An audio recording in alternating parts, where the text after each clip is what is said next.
కల్తీ నెయ్యి కేసులో దోషులకు శిక్ష పడాలని కోరుతూ నెల్లూరు జిల్లా ఆత్మకూరు నుంచి తిరుమలకు జనసేన నాయకులు పాదయాత్ర చేపట్టారు. సనాతన ధర్మం పరిరక్షించాలని కోరుతూ పాదయాత్ర చేపట్టినట్టుగా చెబుతున్నారు. జనసేన పార్టీ నాయకులు చంద్రవాడ హరినాథ్ ఆధ్వర్యంలో పాదయాత్ర మొదలైంది. లీలామహల్ కోడెల వద్దకు పాదయాత్ర చేరుకోవడంతో తిరుపతి జనసైనికులు ఘన స్వాగతం పలికారు. సనాతన ధర్మం పరిరక్షించాలని, హిందువుల మనోభావాలు కాపాడాలని డిప్యూటీ సీఎం పవన్ కళ్యాణ్ పిలుపు మేరకు తిరుమలకు పాదయాత్ర చేపట్టామని హరినాథ్ తెలిపారు. తిరుమల శ్రీవారిని దర్శించుకోవడంతో పాదయాత్ర పూర్తవుతుందని చెబుతున్న జనసేన నాయకులతో మా correspondent Ravivarma face to face. కల్తీ నెయ్యి వ్యవహారంలో రాష్ట్ర వ్యాప్తంగా సంచలనం సృష్టించినటువంటి విషయం ఇది తమే. దీని మీద హిందువుల మనోభావాలు దెబ్బతినేలా వ్యవహరించినటువంటి వారికి గుణపాఠం నేర్పాలని చెప్పేసి దేవదేవుని ప్రార్థిస్తూ ఇవాళ జనసేన నాయకులు పాదయాత్ర చేపడుతూ వచ్చారు. ధర్మాన్ని పరిరక్షించాలి, హిందువుల మనోభావాలను కాపాడాలని చెప్పేసి ఈ పాదయాత్ర చేపడుతూ వచ్చారు. దానికి సంబంధించినటువంటి నాయకులు మనతో ఉన్నారు. ఇవాళ ఆత్మకూరులో ప్రారంభమైనటువంటి ఈ పాదయాత్ర 5వ రోజున తిరుపతికి చేరుకునింది. తిరుపతికి చేరుకున్న నేపథ్యంలో జనసేన నాయకులు అపూర్వ స్వాగతం పలికారు. ఈ పాదయాత్ర కారణం ఏంటి, పాదయాత్ర ఎందుకు చేస్తున్నారు అని చెప్పేసి వారిని అడిగి తెలుసుకుందాం. సార్, ఇవాళ పాదయాత్ర ఎందుకు చేస్తున్నారు, ఏంటి, ఎలాంటి కారణం? సార్, మీరు చూసుకుంటే పాదయాత్ర ఒక పేరే సనాతన ధర్మ పరిరక్షణ పాదయాత్ర.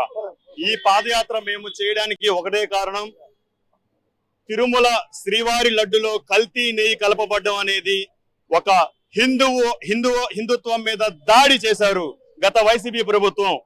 దాన్ని దాడి చేసి కూడా తప్పు చేసి కూడా తప్పు కాదు అని ఈ రోజుకి ఇంకా ఉపయోగించుకుంటున్నారు. మీరు హిందూ ధర్మం మీద దాడి చేస్తే, మా సనాతన ధర్మం మీద కానీ దాడి చేస్తే ఎంతటి దూరానికన్నా మేము వెళ్ళడానికి సిద్ధంగా ఉంటాం.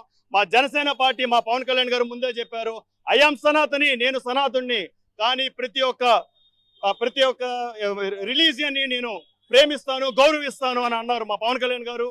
అదే ఉద్దేశంతో ఈ రోజు ఈ యొక్క పాదయాత్ర గాని ఇది పవన్ కళ్యాణ్ గారి ఆశయాల్లోంచి వచ్చిన ఒక ఆలోచన మాత్రమే అని మీ అందరికీ తెలియజేసుకుంటున్నానండి. మీరు చెప్పండి, ఇవాళ 5 రోజులుగా పాదయాత్ర చేస్తున్నారు, ఎట్లుంది, ఏంటి, మీ లక్ష్యాన్ని ఏ విధంగా తీసుకెళ్తారు ముందుకి? ఓకే, పాదయాత్ర మేము మొదలు పెట్టినప్పుడు ఇది ఎలా జరుగుతుంది ఏంటి అని చాలా రకరకాల డౌట్స్ ఉన్నాయి. ఎందుకంటే 150 కిలోమీటర్లు, ఎండ లేదు, వాన లేదు, లేకపోతే చలి లేదు, మేము నడుస్తూనే ఉన్నాం. ఇది ఎలా నడుస్తుంది అని ఒక క్వశ్చన్ అయితే మా మనసులో ఉండేది, జనాలు ఎలా తీసుకుంటారు దీన్ని అని. కానీ ఎక్కడ వెళ్ళినా జనాలు, మేము పాంప్లెట్ పంచుతున్నప్పుడు కానీ చాలా మందికి అసలు ఇది కల్తీ ఎలా జరిగింది, ఇది ఏంటి, సిట్ అంటే ఏంటి, ఆ రిపోర్ట్ ఎలా వచ్చింది బయటికి, ఈ వివరాలు ఏవి తెలియవు వాళ్ళకి. సో మేము ఎప్పుడైతే దీంట్లో ఇప్పుడు మేము పాంప్లెట్ పంపిణీ చేసిన వాళ్ళు సగం మంది చదువు లేని వాళ్ళు ఉన్నారు.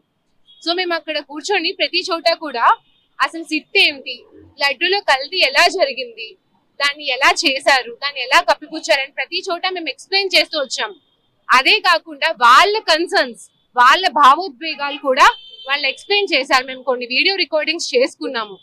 ప్రతి చోట కూడా ప్రతి ఒక్కరు కూడా మీ సంకల్పం చాలా గొప్పది, చాలా గట్టి సంకల్పం, మీరు చెయ్యండి, మేము చేయలేకపోతున్నాం, కానీ మీ ద్వారా మేము కూడా ప్రక్షాళన చేసుకుంటాం అనే వాళ్ళే తప్ప ప్రతి ఒక్కరికి కూడా ఇదే ఆవేదన. ఏంటంటే తిరుమల శ్రీవారు అంటే ప్రతి ఒక్కరికి ఇష్టదైవం అండి. దెర్ ఇస్ నో వన్, అంటే మన దేశమే కాకుండా ఇతర దేశాల నుంచి కూడా వచ్చే వాళ్ళు ఉన్నారు మన తిరుమలకి. So Tirumala is an emotion. అలాంటి చోట కల్తీ జరిగినప్పుడు జనాలు మేబీ బయటకు వచ్చి వాళ్ళు బయటికి చెప్పలేకపోతున్నారు, కానీ ప్రతి ఒక్కరి మనసులో కూడా ఇదే భావోద్వేగం ఉంది. ఇవాళ జనసేన నాయకులు, తిరుపతి నాయకులు కూడా స్వాగతం పలికారు. సార్, ఇవాళ వీళ్ళ పాదయాత్రను ఎలా చూడొచ్చో మీరు ఎలా భావిస్తున్నారు?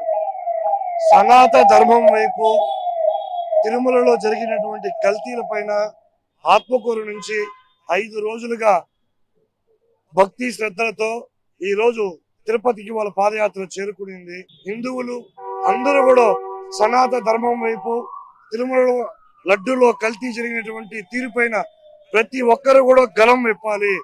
గలం విప్పి హిందువులందరూ కూడా ఏకం అవ్వాలి. దీనిపైన పెద్ద పోరాటం చేసి తప్పు చేసిన వాళ్ళకి శిక్ష పడేంత వరకు ఈ పోరాటాన్ని ఆపడానికి లేకుండా ముందుకెళ్లాలని చెప్పి తెలియజేస్తాం. ఇది ఆత్మకూరు నుంచి పాదయాత్ర ఇవాళ తిరుపతి చేరుకునేది, మరి రేపు తిరుమలకి చేరుకుంటుంది. తిరుమలకి చేరుకోవడంతో ఈ పాదయాత్ర పూర్తి అవుతుంది. ముఖ్యంగా పవన్ కళ్యాణ్ ఆశయాలకు అనుగుణంగా ధర్మాన్ని, సనాతన ధర్మ పరిరక్షణకు తాము కట్టుబడి ఉన్నాం. సనాతన ధర్మ పరిరక్షణతో పాటు హిందువుల మనోభావాల మీద దెబ్బతిన్నటువంటి కల్తీ నెయ్యి వ్యవహారంలో దేవుడు కరుణించి కల్తీ నెయ్యికి పాల్పడినట్టు వారిని కఠినంగా శిక్షించాలని చెప్పేసి కూడా జనసేన నాయకులు కోరుతున్నారు. వీడియో రామకృష్ణ రవి ఇబ్రాహిం తిరుపతి నుంచి.